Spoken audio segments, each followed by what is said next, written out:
Hi, welcome back to Parenting in Progress. I'm Anna, and today we're going to be talking about all things outdoors and nature.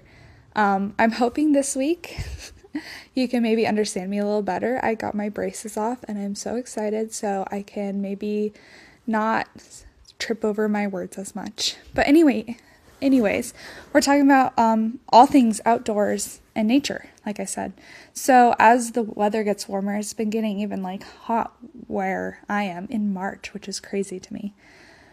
My mind and my heart have naturally been drawn to the outdoors. I was telling my husband, I don't think I get seasonal depression. Maybe I do, I'm crazy, but I don't get depressed during winter, but I just get extra happy in the spring and summer. When it starts getting warm out and the sun starts shining, I feel so uplifted, and I don't want to go on my phone. I don't want to go on TV. I just want to throw open the doors and windows and get outside and go hiking and go camping. I just have this desire to be in nature. And so it just made me want to talk about being in nature. So a lady at our homeschool co-op, Commonwealth, we were doing this mom swap, and she had some awesome homeschooling magazines called Wild and Free, and so I grabbed 3. Kind of wish I grabbed more, but I wanted to share with everyone. And I read them all the first 2 days I got home. They are so good. I decided I'd never heard of it before, so thank you to that lady if she's listening. But they're so good, and I felt so inspired after reading them. And 2 of the 3 I got were about nature and outdoors and earth. So in this Wild and Free magazine, there was an article by Ainsley Arment called A Childhood in the Earth. And she says, Marianne Evans, known as George Eliot, wrote in Mill on the Floss, "We could never have loved the earth so well if we had no childhood in it. There is a reason why childhood experiences are best remembered outdoors." In that same magazine, an article called Pocketful of Sand by Sana, I'm going to mess this up, Sana Alfalasks. She said, "My memories of being in nature are much more vivid than the blurred images of the rest of my childhood. Somehow, these earth-scented memories have a slower, calmer feel to them, and are the ones I look back on fondly." In his best-selling book, Last Child in the Woods, Richard Louv writes, "Passion is lifted from the earth itself by the muddy hands of the young. It travels along grass-stained sleeves to the heart. If we are going to save environmentalism and the environment, we must also save an endangered indicator species, the child in nature." Oh my goodness, these touched my heart so much, and I felt this. And thinking back on my childhood, I felt that was so true. What she said, I had a wonderful childhood, and a lot of my best memories were outdoors in nature. I grew up in Missouri, outside of St. Louis, and I had the best childhood. I feel very grateful to my parents because we didn't do a lot of electronics, and sometimes I felt really left out that we didn't watch as much TV as my friends, but I'm so grateful now because I remember staying up late at night running outside with my siblings to catch fireflies, or as they call them, their lightning bugs. Or when my brother and I would pretend to be farmers and we would harvest our crops, but they were actually weeds and moss. I'm sure my mom appreciated us picking all the weeds, but those were our crops. And one of my favorite memories, we built a little secret hideout, and there's a corner of our yard that had this little forest. Well, it was probably just some landscaping trees and shrubs, but I thought at the time it felt like a forest, this little secret forest. And me and my siblings built a little secret hideout there. I remember moving the rocks around and screaming because I found these centipedes and millipedes, but just being fascinated and watching them. And I thought they were so gross, but so cool. And so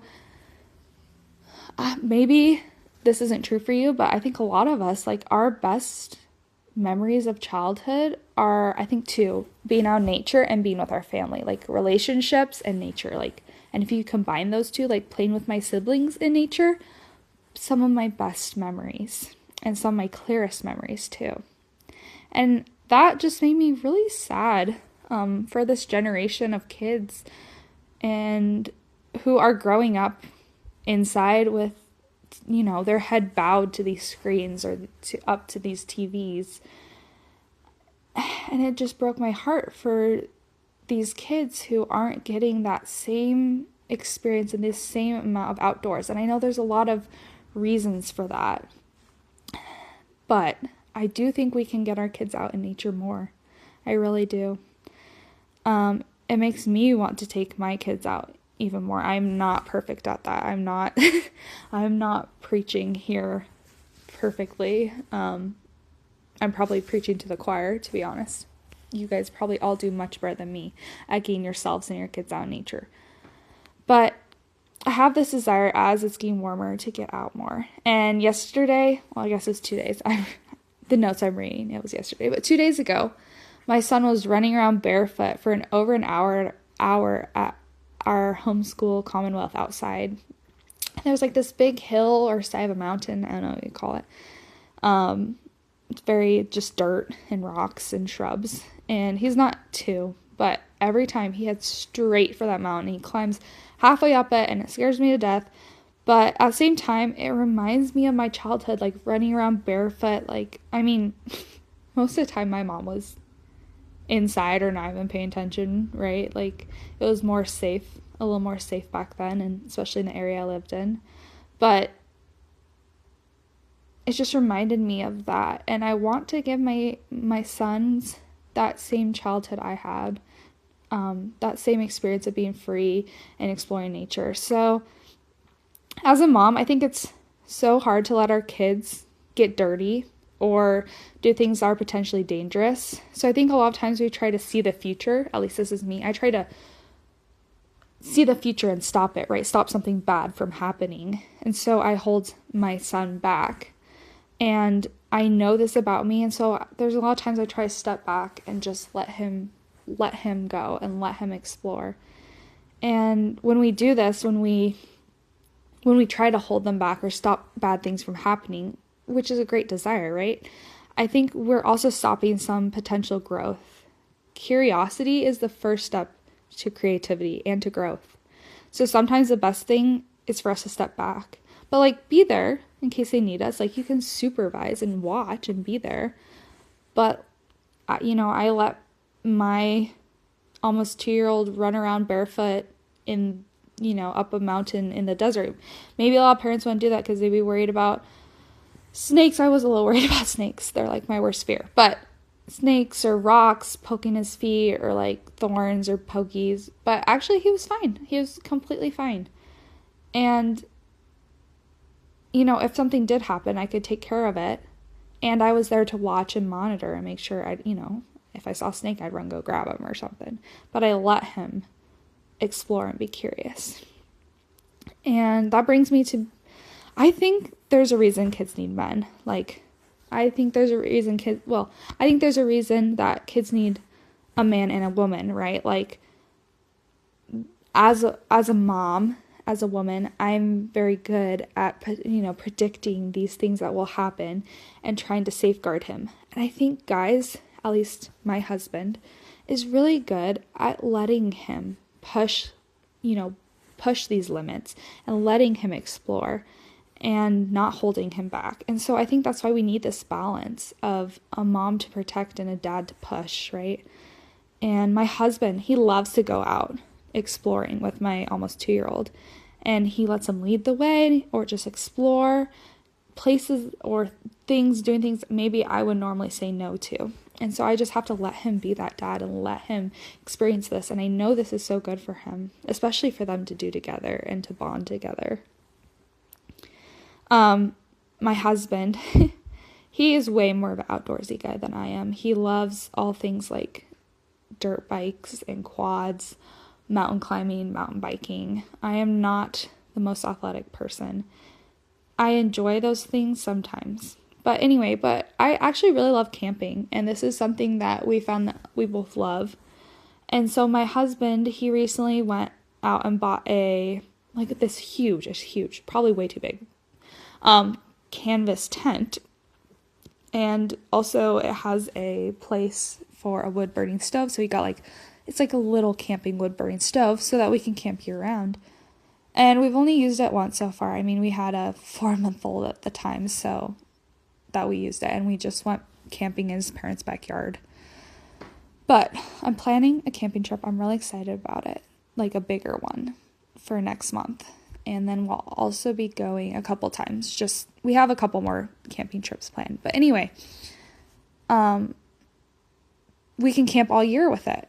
And so I'm really excited for this and to get my boys, even my little baby, out in nature. Have you heard of the phrase touch grass? It's actually one of my favorite, like, slang. I guess it's kind of slang. It makes sense. But I love just the term touch grass. And sometimes people use it as an insult, like, oh, go touch grass. Like, get in touch with reality is what it means. Like, right, go outside, touch grass, get in touch with reality. But studies have been done that show that literally touching dirt or grass, right, improve your mood. It's because the dirt contains bacteria called Mycobacterium vaccae or Streptomyces rhamnosus. Those are the names of the bacteria. And these bacteria stimulate serotonin to be released in your brain, and they mimic the effects of antidepressants. So getting outside is literally God's antidepressant for us that he is prescribing to us. And so I've been trying to get my boys out like for at least an hour a day as it's getting nicer out. And I need to do better in the winter, like finding fun and better ways to get outside too. It's hard with little babies, but anyway, I want to do that. But, right, like we have prescriptions. If you take an antidepressant or something, take one a day. I used to work in a pharmacy. I would type up prescriptions all the time, right? Take orally one a day. Well, this is God. Take in sunlight outdoors for an hour a day, for 30 minutes a day. Get outside. So I found this statistic. So regular outdoor activity, even 2 hours a week. We can do that. I can do that. Even winter, I can do 2 hours a week. Has been shown to reduce stress, improve mood, and lower risk of depression by up to 49%. 49%, not 2%, 49%. Seriously, let's battle this epidemic of anxiety and depression, especially in our kids and teens, by getting them outside. So what I'm working on this week is obviously getting my kids outside more. So like I said, we've been going out for at least an hour a day, sometimes more. And I've just been laying a blanket down the grass and reading our homeschool books.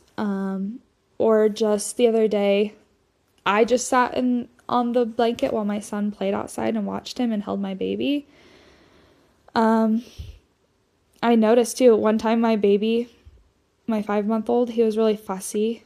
And so when I brought him outside, he immediately calmed down. I heard this thing that some moms suggest, like, if your baby is just not calming down, like, turn on water or take them by running water or take them outside. And this has been, I found really true for me, like those nature sounds and feelings and sights and smells and just the change of air. Like sometimes fresh air is just so good. Even when I'm sick, sometimes I just like to open the window or get outside and like sit down and just to breathe that fresh air. But it like calms him down. And I noticed that multiple times that my baby is calmer outside. Anyway, in the same magazine, Wild and Free magazine, there's an article about earthing, which she explains is just touching the earth with your body. So like going barefoot or laying down on it. Like she said, literally hug a tree, like touch the earth, right, with your bare skin. And she says one of the benefits that they have found is it actually helps eliminate free radicals in the body. It also has been studied and shown to improve mood, like I talked about. So there are so many like scientific benefits, which the scientists in me like so interesting, right? I almost feel like man was made to be barefoot. And my husband has been really not really into, but when I try to go buy shoes for my son, when he was first learning to walk and now, he's running around, but he really wants us to get these more expensive special barefoot, I think they're called barefoot box shoes or something like that, that just helps their feet develop more naturally. And naturally we have like wider feet, but our shoes that we have, I mean, you can look at your feet, mine do it, like my toes go in, right? They kind of conform to that shoe. And so I literally think maybe we were meant to be barefoot. And I get that in today's world, we can't go barefoot everywhere. I was just talking about this. Like, my husband would love if my son went barefoot everywhere, but it's not sanitary. It doesn't make sense in the world we live in today. But I can let him run around the backyard barefoot. I like to go barefoot, right? These earthing things, there's benefits to them beyond just the development of our feet. So my challenge for you for this week is to take it outside, is what I'm going to call it. Take it outside. So what I mean by that is try doing something you would normally do inside, outside, and see how you feel. This could be reading or homeschooling or even like being on your phone. If you're going to talk on the phone or just scroll. I mean, if you're going to do it inside anyway, might as well do it outside and get some vitamin D sunlight, right? One of my favorite things to do that I don't get to do anymore, I wrote this down and laughed, but it's to take naps outside or like sunbathe. In high school, I really wanted to be like naturally tan and stuff, and so I would sit out sunbathing. But I was also afraid of sunburns, so I would like put on sunscreen. So anyway, don't know really what I was thinking, but I got, a lot of the benefits of being outside still. So like take a nap outside in the shade. My neighbor has a hammock. I kind of want to get one because they're so comfy and relaxing. So if my husband, if you're listening to this, hint, hint, wink, wink, I'll take a hammock. So take it outside is your challenge for this week, is try to get outside more. Anyway, thanks for listening to this Parenting in Progress podcast, all about our beautiful outside nature, and just get out and enjoy some nature this week. And I will talk to you guys again next week. Bye.